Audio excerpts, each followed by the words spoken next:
Very glad you're all here, and I'm even gladder that we have one of the largest stars in the culinary world right now, Ludo Lefebvre. Hi, everybody. Yeah, whose modesty and charm will become clear very quickly. He spans many worlds, and that's why I'm so glad that he came to Aspen and that you all get to hear him. The worlds being classical French training, ambitious reinventing French food in America, and then reinventing the restaurant, which is really what Ludo has done. And through it all, he's made extremely savvy use of social media and television.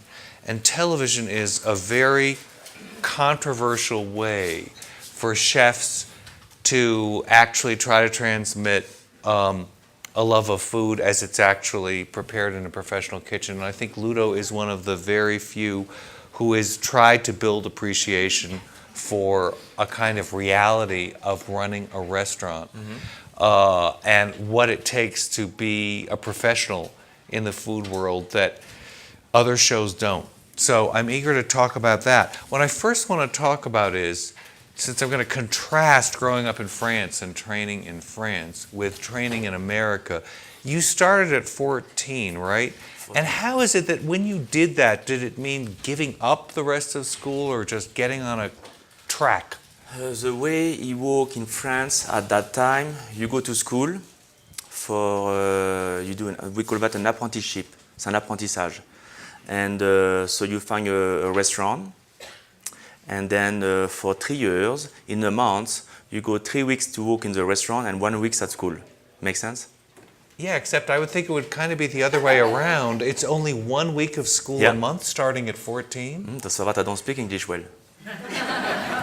You see, he speaks very English beautifully, and I will translate if there's anything he doesn't. But no, that's the way at that time the system worked in France. We call that an apprenticeship. So you start at 14 years old, and for 3 years you spend time in the restaurant and school, and then after you have your exam at the end of 3 years.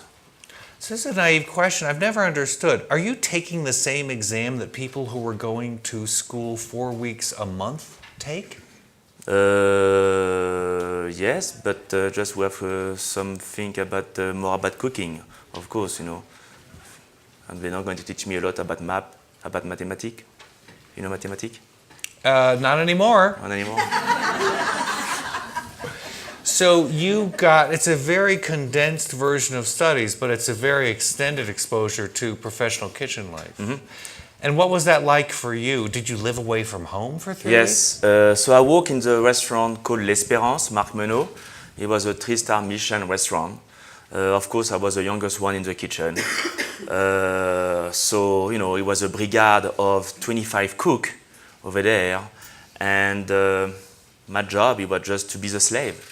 You know, I mean, I was doing everything in the kitchen, all the little dirty job, and learn my way like this, you know, how to cook, you know. What were some of the dirty jobs, and at what point were you able to really touch food? I think the most difficult thing for me at that time, my nightmare was during the time of the winter, when we have the gibier, the wild game, and every Thursday morning, I have like 10 wild rabbit hair, and I need to take up everything, the skin,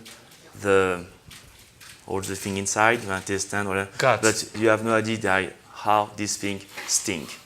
I mean, it stink so bad. You mean hair? Yeah, hair, yeah, that's what I'm saying, hair. Right, but as opposed to other things that don't smell as bad?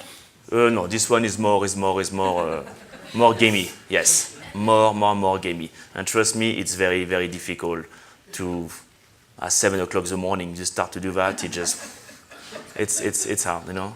It's hard. So, you actually, from 7 till noon, you held your breath?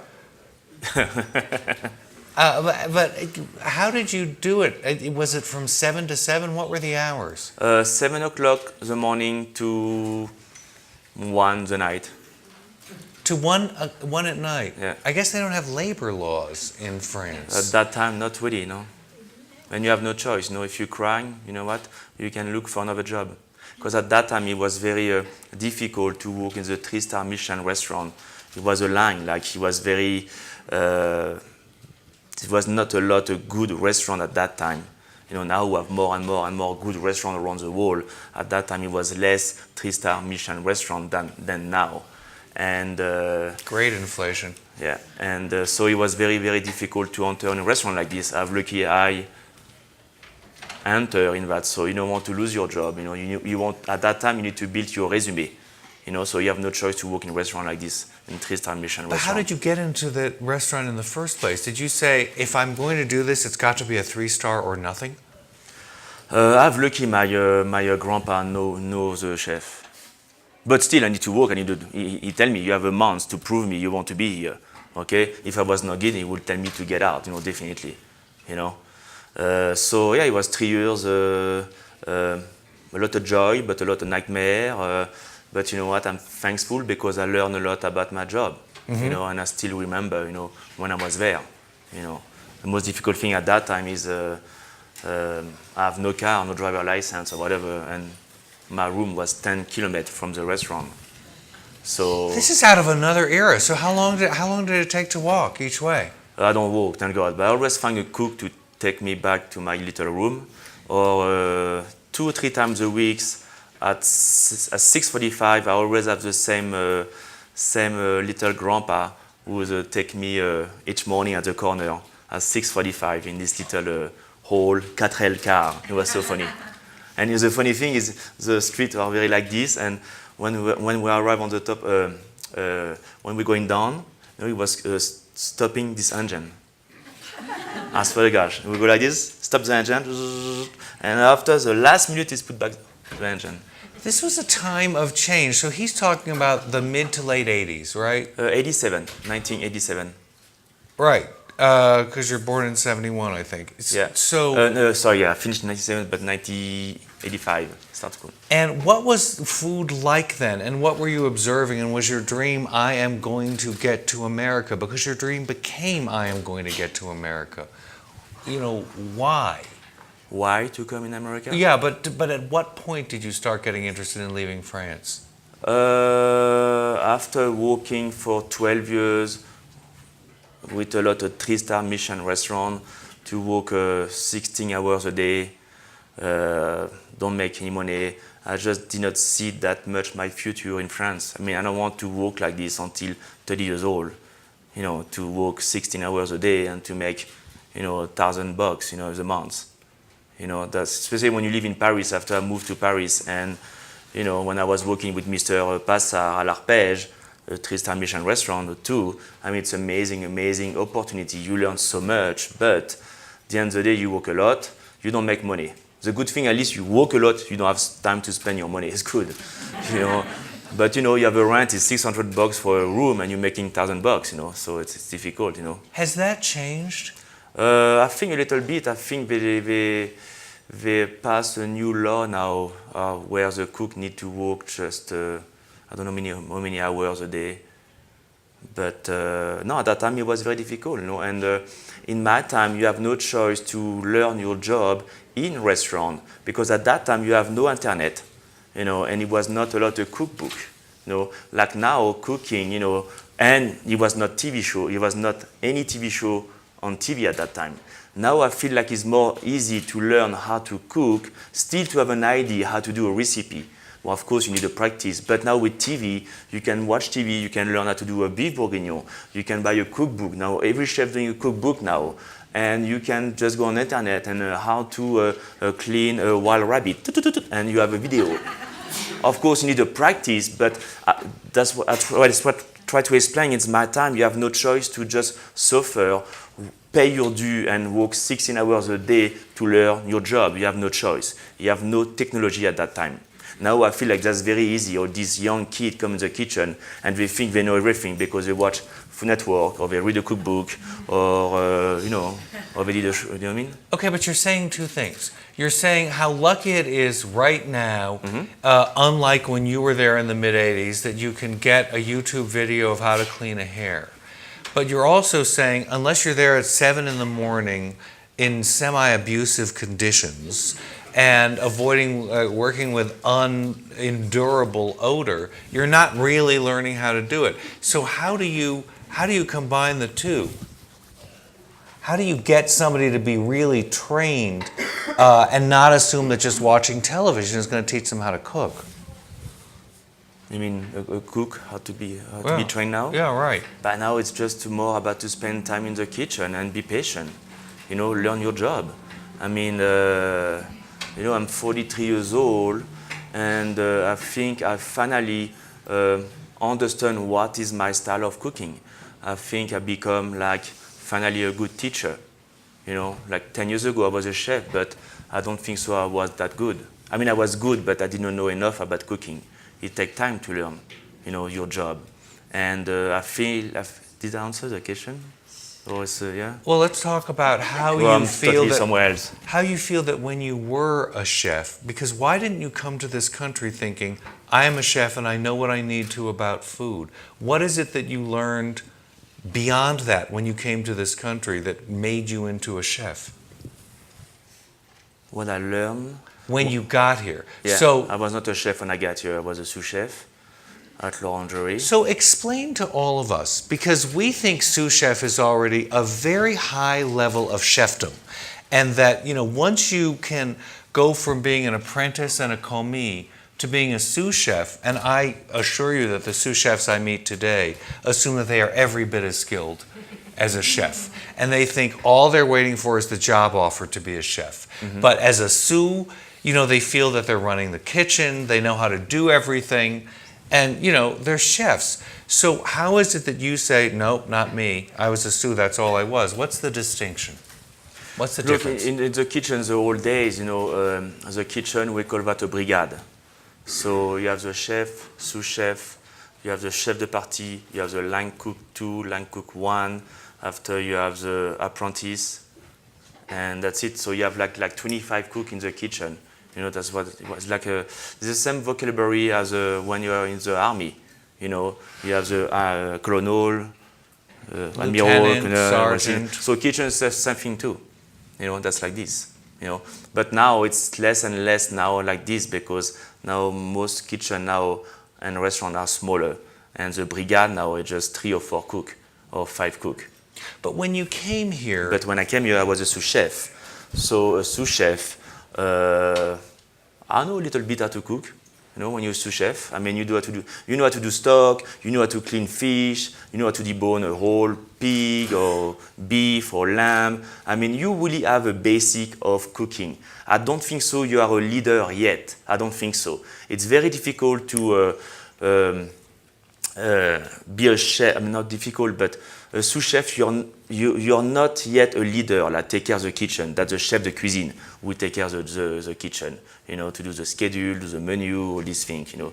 A sous chef, you more executate for the chef. so when you came here as a sous, did you feel that you knew how to run a kitchen? It just happens that you got a job as a sous?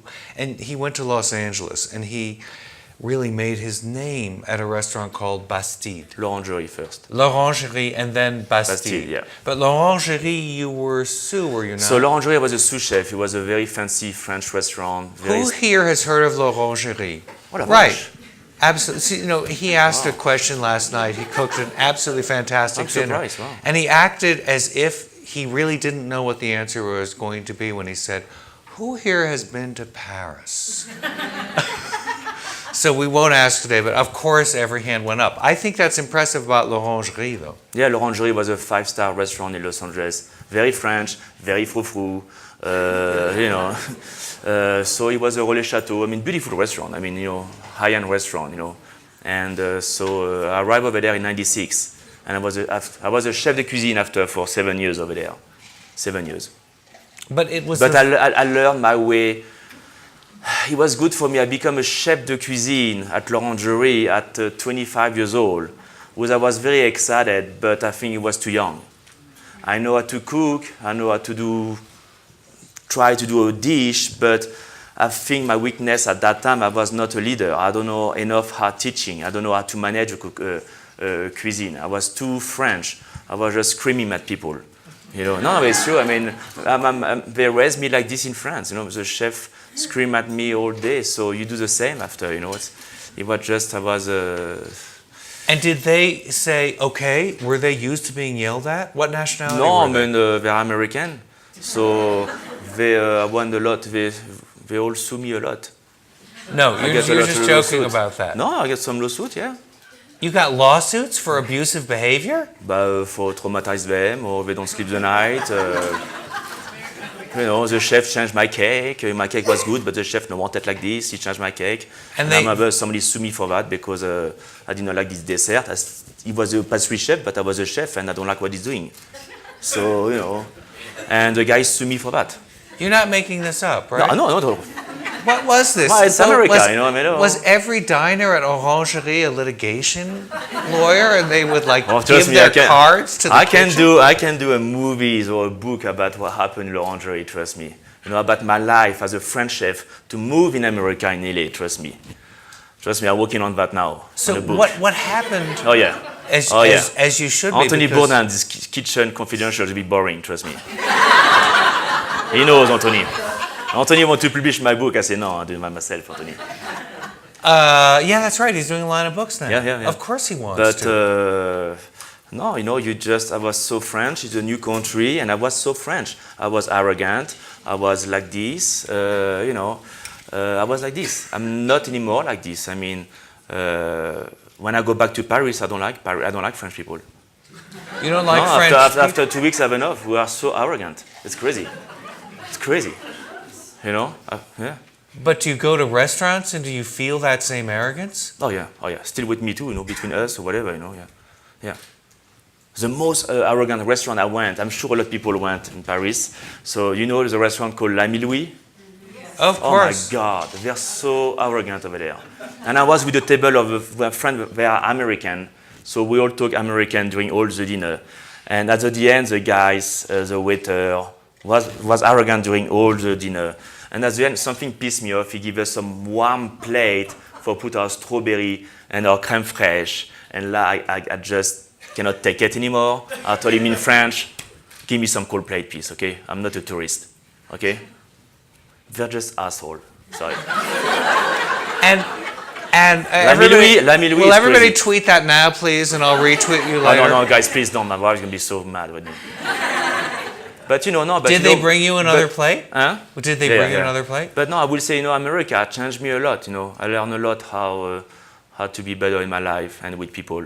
Definitely, I was shocking when I moved in this country. When I was going to the DMV or to make my security social number, you have a line and nobody pass you, nobody push you, or you know, people are so nice.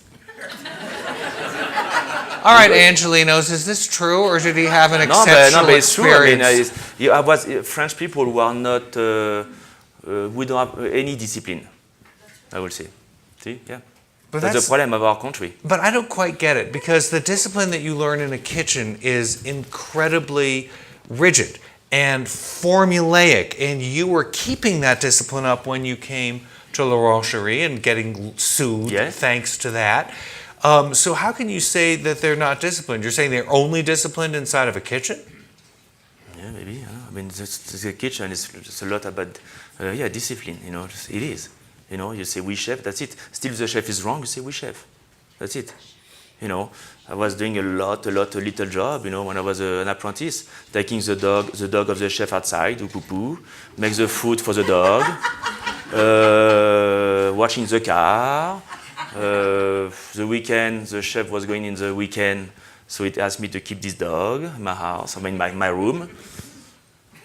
And you would get sued for Discipline. every one of those things if you did that. So I try to do that when I'm in America, but it don't work.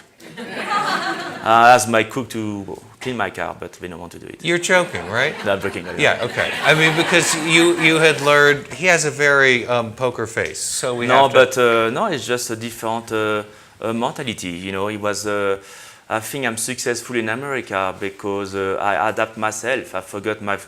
I will say I don't think French anymore. I think American. You know what I mean? I see a lot of French people. They don't adapt in this country because they just don't want to enter in the American system. Makes sense what I'm saying? Yes. Like they think too French, you know? They critique everything. Drive me nuts when they critique people. I say them, go back to your country. I mean, to our country, go back to France. No, but it's true, I cannot take it, that. So when you go to France, do you not really feel French? No, I feel French, but I don't feel comfortable over there. It's just the way we are, the way we talk between each other. It's crazy. How do you mean? The way we talk, we're so loud. We just, I don't know. You know, my wife cannot take it when I talk sometime with my mom or with my sister. We scream a lot, but we don't fight. But we speak like this. But when you say we're so light, do you mean you only are superficial? Did I hear you wrong when you said we are so light? No, loud. Oh, you're Loud. so loud. Loud, sorry, loud. We are so loud, you know. But when you came here and you saw, did you adapt at Bastide? Did you become more American when you were leading the kitchen at Bastide? Yeah, I mean, I think he helped. I married an American girl, definitely. You know, she really teach me about the lifestyle, you know, in America. You know, teach me to about American culture, not food, but culture. I think you have culture in this country, definitely. A young one, but I learned a lot in this country. What about the food that you found in Los Angeles? What did you think of it, and how did you want to change it? You know, when I came in this country, I was so French. And keep in mind, at that time, the French chef was not traveling that much. We are so French, so I was just cooking French ingredients. But let me stop you there, because What? you worked for Pierre Gagnaire. Yeah. And when I did a piece on Pierre Gagnaire when he first opened in Paris, and it was as if he was trying to use every ingredient he'd ever discovered in Asia and India. And they were all around his food. He was not alone by any means. But what years you did this piece? 90? 90-something, I guess, when he first opened in Paris. Yeah, so I worked with Pierre Gagnaire in Saint-Étienne. I did not work with him in Yeah, this in was Paris, afterwards, so in it was Paris. way like maybe 5 years before. You know, and at that time the chef Pierre Gagnaire was very avant-garde, but we don't have a lot Asian ingredient yet in this cuisine. It was different. French people at that time are so French and using very French stuff. Pierre Gagnaire was starting to using a lot of spice around the world, but not yet wasabi or soy sauce or jalapeno. I mean, when I moved in America in '96, before I never eat wasabi. I didn't know what was wasabi. And the first time I eat it, you know, it was just a big explosion. Wasabi, yeah. Yeah, wasabi horseradish. But by the end of the 1990s, it was everywhere in Paris. Oh no! Oh, I was not going out. I was working 16 hours a day. I don't have money. You know, I was going to eat at McDonald's my day off. You know. By the way, McDo It's good. is Sorry. like the second most popular McDonald's for a long time. I don't think it's true anymore. Outside of America was France. So I don't think you're lying. No, my mom was going to McDonald's every week. Do you believe that? It's crazy, huh? Yes, But I do anyway. believe it because it's so French. And you would eat at McDonald's on your day off. Yeah. I love And it. what about in here? Saint-Michel? And what about here? When you first came here, did you go to McDonald's? Sometime just after surfing when I was hungry. And still? No, not anymore. When's the last time you went? I don't remember. I don't know. I'll be honest with you. I don't know. And was it your wife who said no more McDonald's? No, it's just me. No, just no. You know. But no, when I moved in '96 here, it was for me an explosion of flavor because, as you know, Los Angeles have a lot of different culture. And it's pretty amazing, the food in Los Angeles, between the Latinos, the Asian people. I mean, food I never eat in my life before. Like? Like I never eat kimchi. I didn't know what the kimchi is. My God, what is this thing? Kimchi, you know. I really never really eat sushi before in France. I don't. I never really cook raw fish. Serve raw fish in France. Just Saint-Jacques, but not on the rice or whatever. I mean, so, you know, it was a little confusing for me, but still a lot of inspiration for my cuisine. And I was working at L'Orangerie, which was very a fancy French restaurant, but very old school restaurant. And the owner did not let me really change the menu. So after 7 years, it was a little war between me and the owner, so I left. I remember in 2000 when I did a foie gras ice cream with some asparagus, it just gave me an hard time to just put ice cream in savory dish. So foie And after gras it beats ice me. cream with asparagus. And One did he with say, white okay, space. that's it, that's the end? Yeah, get out. Yeah. I think it's time for you to go. You say, I want my green bean salad with asparagus. That's it. Oh, no. See, it was very old school. That's what was l'orangerie. It was this the concept. And l'orangerie is now closed, but when it was in existence, it was one of the last of the classic French restaurants, even in this country, and so unsuited to Los Angeles. It seemed, so out of place. It was so classic, So it seems that you learned fast to incorporate a lot of other kinds of ingredients, because at Bastide you were already known as being very inventive. So I went to Bastide in 2003 or 2004. I started over there, and I was very playing a lot with a lot of new texture and new flavor. At that time I was, for me, cooking at that time was more to surprising people, customer, or maybe shocking people. I was young and I was trying to do new things, and I was in my white jacket, my talk behind the wall, and cooking for critic. I was not cooking for people. Okay, so I'm a critic. I was we don't necessarily like being shocked. It's interesting, and it gives us something to write about because it's new. But where did you get this idea that you wanted to shock people, which at the time was coming into fashion in other restaurants? Who was shocking people and you thought, I want to do that too? I was just boring to just cook French food, and I want to incorporate all this flavor I learned in LA, Latino, Asian, and put that in my food. Sometimes, don't work. And I think at that time, my mistake, I was not testing enough my food.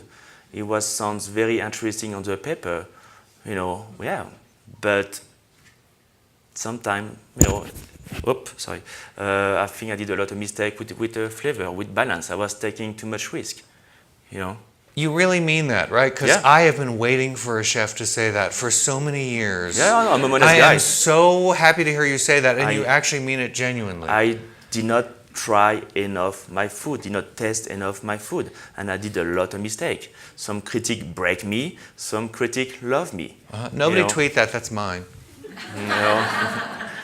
But it's. I don't mind if a critic me. If one critic don't like my food, I'm okay with that. I cannot please everybody. But just have the way how to say it. That's it. Okay, so you... But anyway, at Bastide... That's what we specialize in. So at Bastide at that time, I was still young, and I was still looking for my style. I was so lost. I was so lost in cooking. I didn't know what my style of cooking. I want to be interesting. I want to... surprise people, but sometimes it was just too much surprising, and and I remember I get destroyed by a food critic, destroyed by the LA Times, destroyed, crazy, hurt, but I came back. I learned from my mistake. Was that Sheriff Verbila? Yes. But what interests me is, and I'm immensely gratified that you would actually pay attention to a food critic as opposed to Yelp, as opposed to social media. So let's get on to that as you talk about learning your style and learning yourself, which you did at the Ludo Bites, did you not? That was an experiment in finding yourself as a chef. So after Bastide, I decided to try to open my own restaurant, and it's very difficult. Very difficult to find a location, very difficult to find a very nice landlord. Somebody's landlord here? Who's ever heard of it being difficult to find a nice landlord? So it was very difficult. It's frustrating. You wait, you wait 6 months, try to get a restaurant, and you're doing nothing. I was staying in my home, doing nothing. 20 minutes. I said to my wife, I want to cook. I want to do something. I cannot just stay home like this. So by accident, I did some little consulting for a friend of mine who has a bakery in Los Angeles called Bread Bar. And so I was over there during the day, and the place was closed the night. So And it had tables? yeah, a table, stove, not just one stove, but whatever, it's for burner. And I asked him if I can use this place the night, just to do some few dinner, just to have fun. You know, I said to him, let's open your restaurant the night. Let's go do something. And that's for that start Ludobite by accident. You know, I was just renting a restaurant the night. I was paying a little rent to him and paying the staff, my supplier, and keeping the money. But So in the beginning, it was fun. I love it. It was so fun. It was so new for America, for Los Angeles. Nobody was doing that at that time. And like I say, it happened by accident. Now it's a pop-up restaurant, people call that. But it became fun, it became very successful because to the social media. Because at that time, it was the beginning of Twitter. And I remember at that time I have 500 followers. I was so excited, so excited. It was so cool, you know. But you know, because the blogger at that time in 2007 was the time of the blogger becomes a blogger. It was a lot of blogger in LA. We have a lot of blogger, and so they come sounds to better that way, doesn't it? yeah. And the blogger, so you know, they come to eat to the restaurant, and the next day they post it. You know, so it was a quick message to people. You know, it was a lot. Asian people. Asian people. Yeah, a lot of Asian people, blogger. They are very fast with computer. We don't traffic in stereotypes here. It's true, it's crazy, man. I mean, yeah, thanks. I mean, look, I become successful because blogger make Ludobite. But definitely, the social media was crazy with the blogger. so you would tweet out, here is the new location for Ludobites Yep. 2.0, Ludobites 3.0. Yeah. And what would happen? How could they book a table? What would they reserve once they saw your tweet? So Ludobite becomes successful, especially after the New York Times. The New York Times came to Ludobite. I was very surprised. Sam Sifton? Yeah, who's give me a very, very nice critic. No, he said something to the effect of, if you don't get on a plane now and book a flight right now, you are missing the best meal in the country. It wasn't a gentle review, you know, it wasn't like a mixed review. So look, it really helped too. And after that, you know, me and my wife was in charge of the social media, and we always release our new location on Twitter or on our website. And when we release the date and where, we sold out in 10 minutes for 3 months.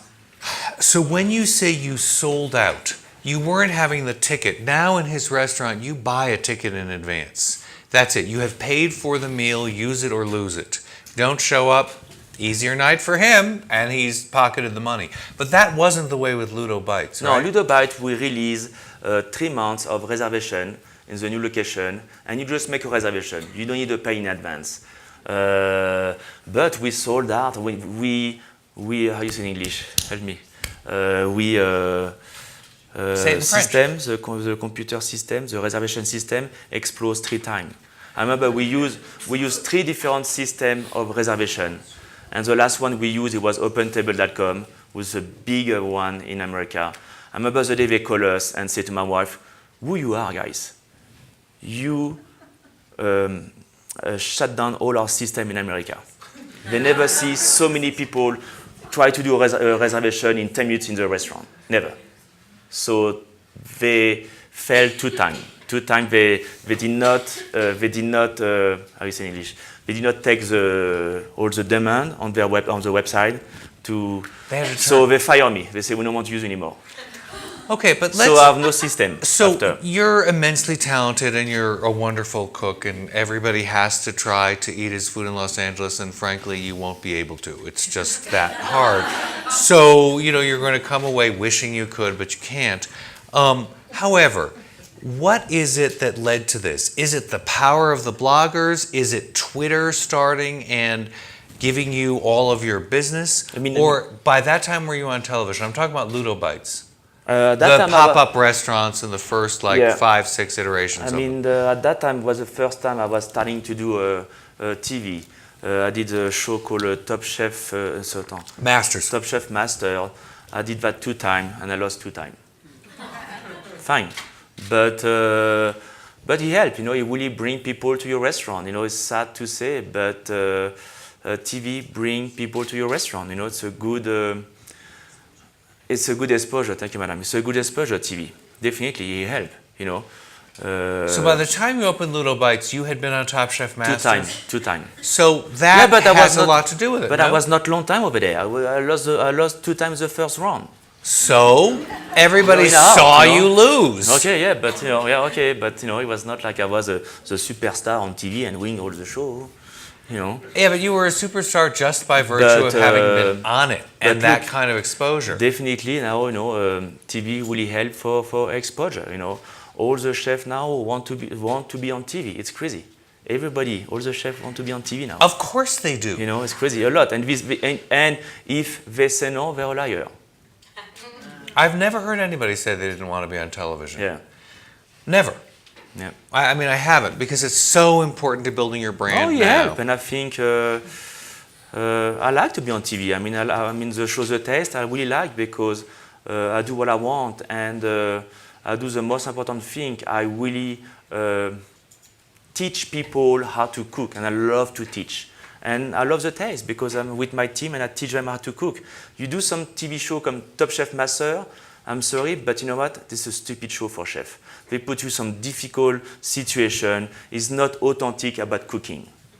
No. What about, at least about The Taste, it's authentic. You know what? We get contestant and we give them some challenge and we have the opportunity to shine, and it's really about the food. And why isn't Top Chef Masters about the food? What is it that's unfair about it or unrepresentative of being in a professional kitchen? Why it's not just about the food? Right. Well, because I guess people love drama. People want to have drama on TV. They watch drama, it's more fun to see. Well, it's fun to see some cooking show, but a reality show like this, they want some drama. But The Taste is a reality show also. Yeah, it's true. Yeah. So what's the difference in the approach to food? But the approach, it's the taste. It's really about the food. It's about the taste, about the food. It's really about that. We focus on that. After, the drama is natural. We don't create drama. It just come like this. But at the end of the day, it's about to find the best cook and to teach and the mentor. We need to teach them how to cook to be better. I like it. And I really love to teach. I love that. And it's my job as a chef to teach. And which television shows actually help teach somebody like one of my beloved colleagues, his 12-year-old son is obsessed with Ludo. And my colleague is leading many panels here, but nothing will win him the credibility going home of his photograph with Ludo. So how are you able to teach, and what is it that prevents other shows on the Food Network, on food television, from transmitting actual knowledge about how to make food?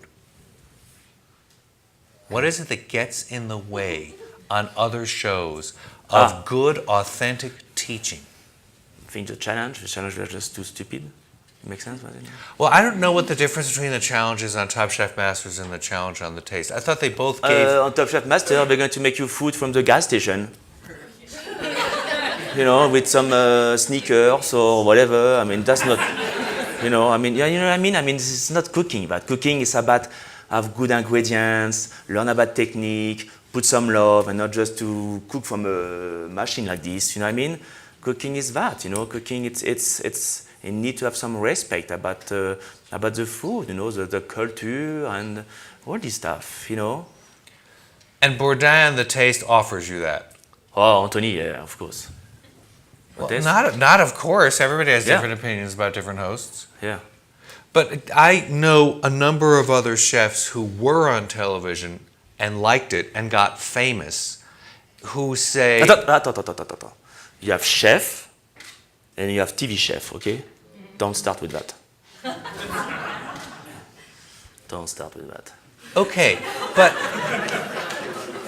So every young chef, who's a TV chef, and what's the difference? How can we tell the difference? You want me to give you an example? Yeah, of course. What is the girl on Food Network? The Italian girl. Giada Di Laurenti? Yeah, voilà, yeah. Okay. She's not a chef. She's well built. Yeah, but You know, she's really, I mean, I have nothing against her. I know her, you know, I like her, but, you know, I'm a chef. I pay my due. I start at 14 years old. You know, I can cook with her next to me. I'm sure she don't know how to debone a lamb or a pig, all these things. You know, I'm a chef. I have a restaurant, you know, for a long time. I work in a restaurant for a long time. She know how to cook. She cook on TV, but she's not a chef. I'm sorry. I'm just that drive me nuts to hear about that when they say chef Laurent, this, whatever, on TV or... How many shows that you've seen allow chefs to show their professionalism and actually convey what it's like to be in a kitchen? In English? In English? Yeah. In English. Do you mean they're... What do you say? What do you say? So how many shows on television, food shows on television, allow a professional chef to show the audience, wow, this is what professional chef means. This is what it's like. You know, guys, you don't have a lot of shows like this. I will tell you, I have a lot of people ask me to do TV show, to have my own show. A lot of network ask me that every week. And I say no, because the network, you know, most network, they want drama. They need to have drama, you know, and they don't want to just really do a show about what is in the head of the chef. I would love to do a show like you are in my skin, like you are in the skin of the chef. What's going on the head of Ludo? How am I there? How I find my inspiration? You know, I want to teach that people, you know, how I create dishes, you know, all these things, you know, how I go hunting. Every day I go hunting. Every day I'm obsessed with hunting. Every day. But hunting for ingredients, not to go hunting. What we call foraging. So hunting. Huh? Foraging. No, foraging. Oh, God, stop with that. He doesn't like But, pop you know, up as a term either, by the way. Foraging. Oh, I cannot hear about foraging anymore. I understand the people in Copenhagen, they forage, whatever. But when I hear in California, all the chefs, they go forage in the desert.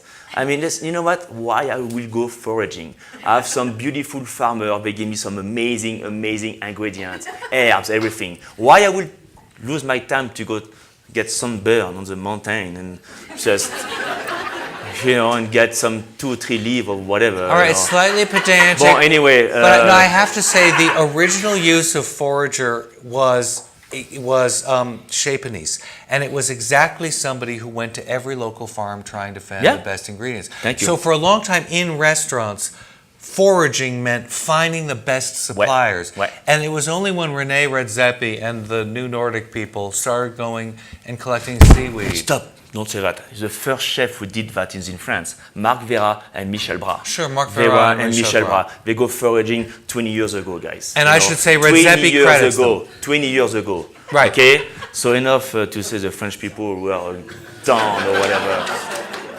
No, everybody wants to put the French people... People are jealous of French food or our culture. You are. Admit it! Admit it, guys, you know. But the thing is, no, forage, I mean, look, what do René is amazing.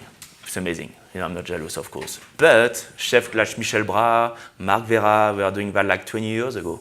And people forget about that. The journalists have forgot about that. Where come this movement? But chefs haven't. And when I find chefs who have Michel Bras' Ma Cuisine in their kitchen, that's one of the fundamental books. Like Dan Barber, that's one of his favorite books. Yeah. So, yes, very admirable. So you go hunting, you love hunting every day for ingredients. That's part of what's in your mind as a chef. I'm obsessed with ingredients. But is that something that you're able to show on television? Yes, why not? I mean, I can go in the middle of America and find the best red chili pepper, like to go to Santa Fe. I can go to Seattle to find the best crab. It's a lot of things to meet people, to meet the farmer and to talk with them, and maybe to create something new. You know, now in America, it's all about farm to table. You know, don't say that to me anymore, too. Oh my God. Well, why? How people cook before with can. I mean, I cook like this since 14 years old. You know, I learned like this how to go and get the thing and the freshest thing. You know, now it drives me nuts. Like, you know, the chef, my God, I get a farm to table. It's nice, of course, but what do you think they mean by it? I don't know. I have no idea why they just like when sometimes you go to a restaurant and they talk about the carrot for 1 hour, the waiter. Oh my God, the carrot is nice, but you know, you have all these things on the menu talking about the farmer. Yes, I respect farmer. I need farmer because if I don't have a good farmer, I'm nothing. If I don't have a good farmer, I'm farming. But God, it's unknown sometimes. It's unknown. You go to the restaurant and just, can I eat? I think it's an ego thing. It's an ego, chef. We all have an ego. You know? Well, it's also a form of competition. I can talk about that for a long time. Competitions too, to have our name in the newspaper, because you know what? It's all about that. You know, the newspaper. What a nostalgic term. I'm so glad he actually said the newspaper. Yeah, when but we've been it's talking true. about your success It's being true. driven by need television and social we, media. We need critic to, you know, business is very difficult now. You know, you need to be in the press, you need to be in TV. Still, if you have talent, you know, you need to be in the news. You know, I know a lot of chefs are very talented and they don't get the press, you know, because, you know, as we know, you know, it's sometimes you don't get known. It takes me a long time to get known. You know, I'm in America for 17 years. You know, I'm patient. It's coming, finally. Yeah, but you got famous pretty fast, after 10 years or so. More for the foodies, yes, more between the chefs, the foodies, but no, but not like now. You know, to be on TV really helped too. Yeah, it's as big as it comes, but I'm very glad you're leaving a role for the critic. Critics are very important. We need critic. We want to keep that. Keep feeling that way. So I have already scanted some of the time for questions. We have a lovely young lady with a microphone. That's the first hand way, way, way up. So that woman, and then the gentleman in the blue striped shirt, and then man in the glasses. Nope, sorry, not first hand up. Nope, not you. 4 rows back. Sorry. That woman. Hi, so Hi. I'm from Los Angeles. Yes. And I had occasion to eat at L'Orangerie, which I think was, didn't kind of move with the times. LA became very casual, and Yes. people felt they had to really get dressed up to go to L'Orangerie, which Isn't Los Angeles. no, not. And Bastide, well, we went there once, and 'Cause it was such good. a negative experience because no substitutions, and in LA, I mean, you can't go to a place without saying, can I have this instead Yeah. of this, and that didn't work. And you'll ask a question, I And hope. yes, so there's one other restaurant in Los Angeles that you have to pay in advance too. And I'm wondering do you think this is going to be the trend? It's small, I think it has 28 seats. That's my restaurant, you know It that. happens to be his It's restaurant. called Maud's. Oh, but Mode, no, but listen to me. Mode, they copy my system, okay? There's a restaurant of Kirsty Stone. Trois Mecs, we opened Trois Mecs a year before him. And yes, we have a ticket system. At Mode, you don't pay before. Yes. In my restaurant, you pay before. Yes. Let's They give give the you a credit microphone to card. someone else. You need to give you a credit card, but they, Do you think that's going to be a trend? So, madam, for answer your question is, for small restaurant, yes, madam, because we cannot afford to have 4 people or 6 people do not show up the night, you know. That's the problem of LA. People make reservation in 3 restaurants and decide the last minute to go to this one, and they don't cancel the reservation. You know, that's the clientele create that. That's you guys, you know, that's your fault. You know, and you know, that's for that I decided to do a ticket system. You pay before, you don't show up, I keep the money. And no substitution. If you have allergy, don't come. Did you get the idea from Next in Yes, Chicago? I called clients and I asked him to do that, yeah, definitely. And the system worked very well. People are okay with that. People say it's a great system. I pay before, fine. You know, if you go over there, whatever you pay before or after, what's the problem with that? I mean, people in LA, that just, they don't respect restaurant, you know. Hospitality is both sides. I'm going to be nice with you, but be nice with the restaurant too. Hospitality is both sides. The customer they need to stop to come to the restaurant and just make our life as a chef miserable. You know, I don't want that. Enough. I mean, enough. Sometimes I've enough. I don't want to be a chef anymore. I don't know how to please people. So now I love the ticket system. You pay before, it's a set menu, boom. You know what you get, you know where you're going. Some people want that, some people don't want that. So don't come. Okay, we have one So question I guess there. you're not going to come to my restaurant, madam. I'm sorry, madam. But understand, you know, some people don't want to do, they want to eat what they want to. I understand that, madam. It's just a different concept, you know. But I think, sorry, it can be the future for small restaurants, definitely. The ticket system, definitely. Okay, You're welcome, madam. question, quick. Yeah, I'm wondering, when you're evaluating the skill of another chef, one of your competitors, what do you ask them to cook for you, or when you go to their restaurant, what do you order? When I go to eat to another restaurant, a chef friend, what do you mean? Sorry? When you go to a restaurant that's owned by a professional chef or someone else, Yeah. what do you order? Do you say to them, surprise me, anything you like, or do you actually want to order a menu that you're interested in? It depends. Sometimes I go to a restaurant. Like, do you have a double standard, is what we're saying? No, I'm pretty. When I go to another restaurant, I try to have a good time. Don't judge and just enjoy my night. Some chefs want to cook for me, so I let them cook for me. Sometimes I don't feel like to eat 20 courses. I just want to go to the restaurant, have a salad and a glass of wine. Yeah, we're not allowed to say that anymore, us critics. Do what? Ah ouais? Yeah, Oh, yeah? right. No, sorry. But no, like I just went to a friend of mine at San Francisco called Sous restaurant. It was amazing. I mean, I eat like 25 courses, but it was just 3 hours. But the flow, the tempo, the way the food comes was perfect. Sometimes you go to a restaurant, you eat 20 courses, and it takes a long time. You know, oh my God, you're going to fall asleep before you pay your bill. Oh my God, enough. Yeah. Season is a cult restaurant among chefs right now. Yeah. So you talked a bit about how when you started you had to pay your dues because the internet didn't exist, you needed to build the experience. But now with social, like chefs can get in front of their audience by not working in a traditional kitchen hours upon end. So my question's really like, how's the culture going to change? Is it going to remain really sort of traditional, like that army style hierarchy? Or are chefs going to have to, is the industry going to shift so that chefs don't have to gruel away in the kitchen because they can, go on Twitter, pop-up restaurant and sort of make their way that way? I mean, I think we need to find a balance between the two, between the army and the time of now. But I think the young generation, the young chef now, so we need to be patient. The problem now, they're 22, 23, and they want to be a chef already. It's crazy. Be patient, learn your job, travel around the world and work with different chefs. You don't become a chef like this. A chef, what do you mean to be a chef? You mean you're a chef, it's you own a restaurant, you're in charge of the money, you're in charge of the staff, make sure you pay your employee every month, pay your supplier and your leader, and you're in charge of everything. That's not just cooking to be a chef. That's not just that. So when I have some young kid, they say they're a chef at 70 years old, it hurt me a lot. Definitely. Or right out of culinary school. Yeah, exactly. They finish culinary school and they want to be a chef or a sous chef.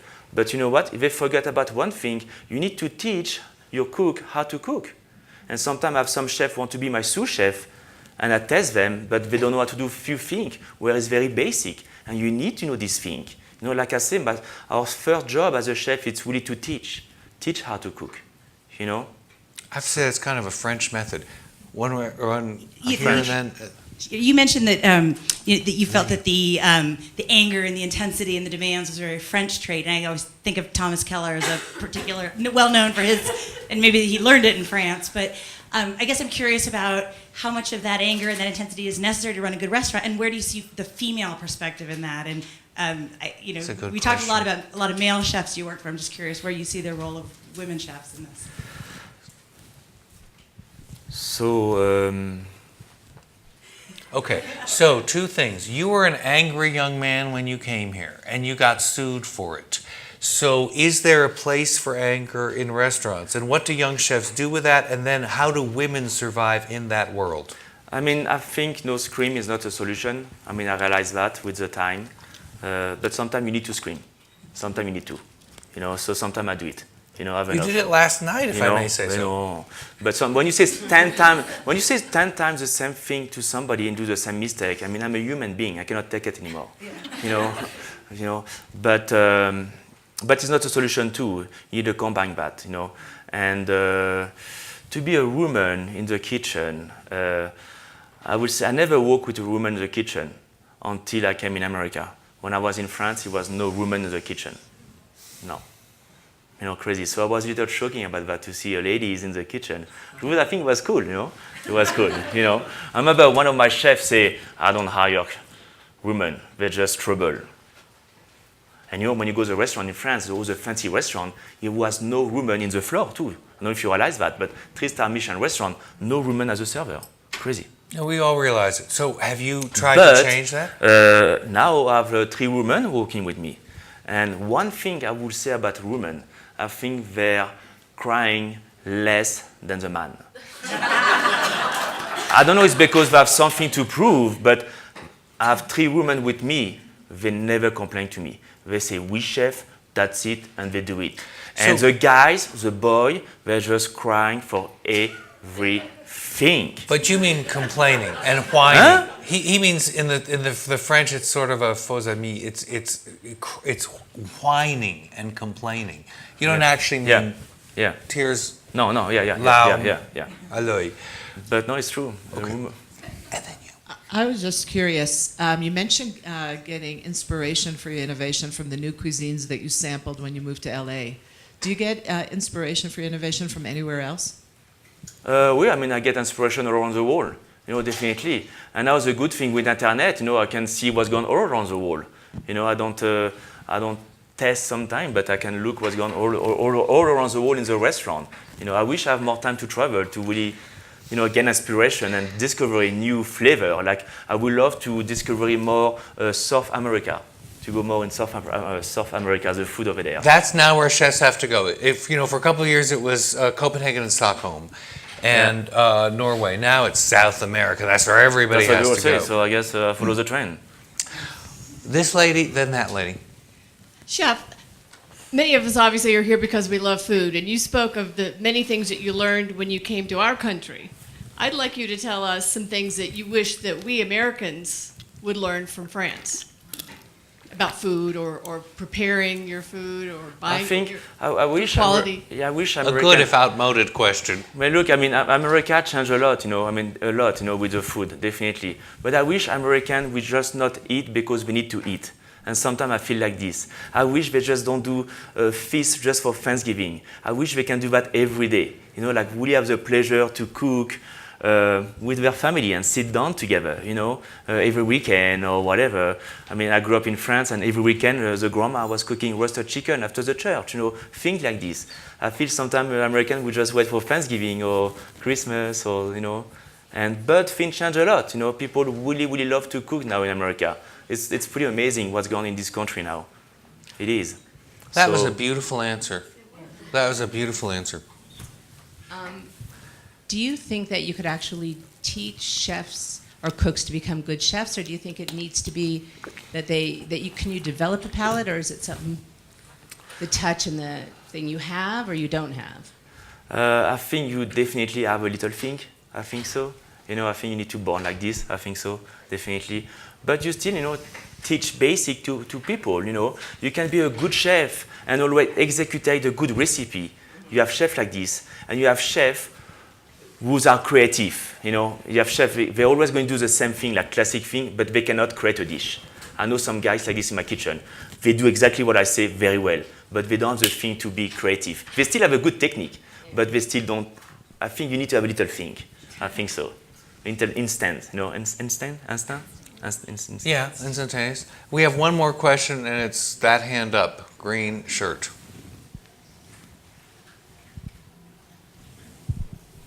Thanks. You've been at the forefront of changing what the restaurant industry looks like. And so I'm wondering if you could comment on the future of the restaurant industry, where you see it going, and maybe how that'll influence the food industry at large. Very small question to end with. Now the food trend. I mean, I see the food to be more natural, like more cleaner now. Less think on the plate, like less manipulation with the ingredients. It's really the ingredients is going to shine now. I feel like this now. My style now, my philosophy of cooking as a restaurant is really that 3 flavors on the plate. That's it. Before at Bastille it was 8 flavors on the plate. So I see the food more like this now. Simple flavor, but try to make it interesting. That's the most difficult thing for a chef. 3 flavors and to make that interesting. How you do that, and less manipulation. That's the way I see. And go back more to the classic, definitely. I'm opening a new restaurant now. I have nothing in my kitchen, just burner and sauté pan. I don't want any sous vide, any whatever, no. Just classic. I want to hear the flame, the sizzling. I want to hear all this sound you have in the kitchen. Because sometimes you go some kitchen, I go to some kitchen with my friend. Wow, the kitchen is so clean. You know why? You have circulator everywhere, and everything's in the bag, and you open the food, poof, that's it. No When I sound. went And, to then and it smells nothing in the kitchen. I want the kitchen smell now. I want to smell the bread, the lobster, I mean, all these things, you know. So I think, for answer to you, madam, is a little back to the classic and more simple, just good food, I think. Just good food. People want to eat good food. And chef, we need to think about that. And now I think I'm successful, oh man, because I'm cooking for people. You know, I don't cook for myself anymore. I test my food so much now. When I put a dish on the menu, sometimes 2 weeks I test the dish every day. Make sure it's good, make sure people love it. Make sure, before I put it like this and we see. So I think it's that now the trend, you know, to really cook simply but interesting. So if Ludo is able to use television to teach, I hope these are lessons you're going to keep teaching on the widest possible network, because they're all great lessons. Yeah. We can hope every chef will learn. So you think he's tough in English? You think he has trouble in English? So you speak beautifully. Next week I'm starting English class. Well then, Yeah, I'm first sure time. that you'll have things to teach Because we're doing them. the test season 3 in September, so I'm going English class now. Okay, I don't think you need it, but I think that you're somebody who's constantly challenging yourself, and you've challenged us. And thank you very But thank much. you for coming, guys. Thank you very much.